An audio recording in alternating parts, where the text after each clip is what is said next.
सुबह का वक्त था। मौलाना अपने बैठक में बैठे अखबार देख रहे थे। तभी उनके प्रिय मित्र चुन्नी चौधरी का नौकर भागा हुआ आया और आते ही मौलाना से बोला, हुजूर गजब हो गया, गजब हो गया। और मिस्टर, इसकी पहली खबर आपको ही क्यों लगी?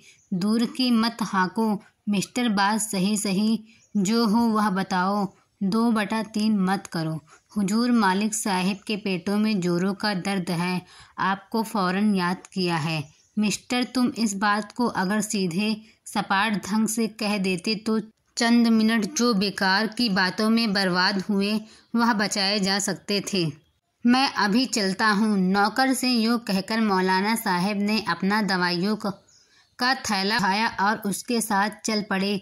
जब वह चौधरी के पास पहुँचे तो वह अपने पलंग पर पड़े हुए दर्द से बुरी तरह छटपटा रहे थे। मौलाना साहब को देखते ही चौधरी साहब चीखे, अम्मा मौलाना, इतनी देर कर दी, हाय उई उई, यह दर्द मेरी जान लेकर जाएगा। मिस्टर चौधरी, तुमने यह बात नौकर से क्यों ना कहलाई? मैं दूसरी तरह का इंतजाम करके आता। अरे मौलाना, तुम तो जानते हो कि मेरा नौकर निरा गधा है, पर तुम्हें तो इंतजाम के साथ आना चाहिए था। क्या दवा का थैला नहीं लाए हो? दवा का थैला तो मेरे साथ है, मगर जब दर्द तुम्हारी जान लेकर जाएगा तो दवा का क्या फ़ायदा? अरे मौलाना, तुम्हें मजाक सूझ रहा है, यहाँ जान पर बनी है। उई मरा, मुझे बचा लो मौलाना, चौधरी ने मौलाना से कहा। मिस्टर चौधरी, तुम 2/3 आदमी हो। कभी तो कहते हो दर्द जानलेवा हो और कभी कहते हो मुझे बचाओ। ठंडे दिल से एक बात का अटल फैसला कर लो। दवा तैयार करते हुए मौलाना ने चौधरी को चिढ़ाया। चौधरी दर्द से बेचैन था। उसने मौलाना की बात को अनसुनी करते हुए अपनी उई आय चीख हाय तौबा चालू रखी। मौलाना ने जब दवा तैयार की और उसकी एक खुराक चौधरी को पिला दी, दवा ने अपना चमत्कारिक प्रभाव दिखाया। उसका दर्द शांत हो गया। वह बोला, मौलाना साहब, अगर आप कुछ देर पहले आ गए होते तो मैं अधमरा क्यों होता? गनीमत है मिस्टर चौधरी, अगर मैं अब भी ना आया होता तो तुम अधमरा से पूरा हो गए होते।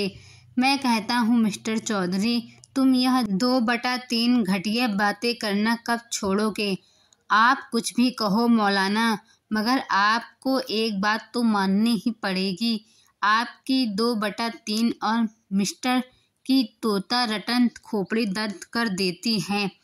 दवा का थैला हाथ में है मिस्टर चौधरी, अभी तुम्हारा पेट 2/3 ठीक कर दिया है।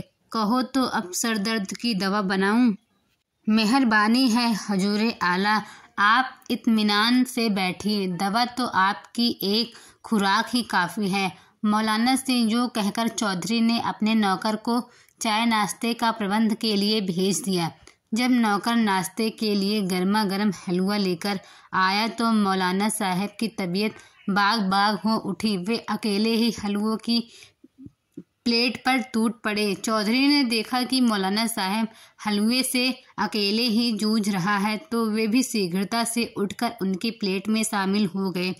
चौधरी को हलवा गटकते हुए देखा तो मौलाना बोले, मिस्टर चौधरी, तुम बीमार हो, तुम्हें हलवा नहीं खाना चाहिए।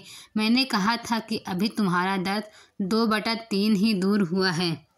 आप तो अपनी दवाओं का थैला लिए बैठे हुए हैं ही, फिर भी मुझे क्या चिंता?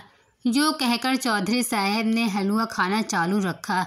अम्मा मिस्टर चौधरी, शायद हिकमत की नसीहत भी आपको याद नहीं रही कि पेट को ठूस कर नहीं भरना चाहिए, बल्कि 2 भूखा रखना चाहिए। अम्मा मौलाना, हिकमत के सूत्र को अपने पास ही रहने दे। मेरा हलवा विध्वंस के कार्यक्रम में व्यवधान मत डाले। चप चप मुँह चलाते हुए मौलाना से यूँ कहकर चौधरी साहब हलवा गटकते रहे। Thank you.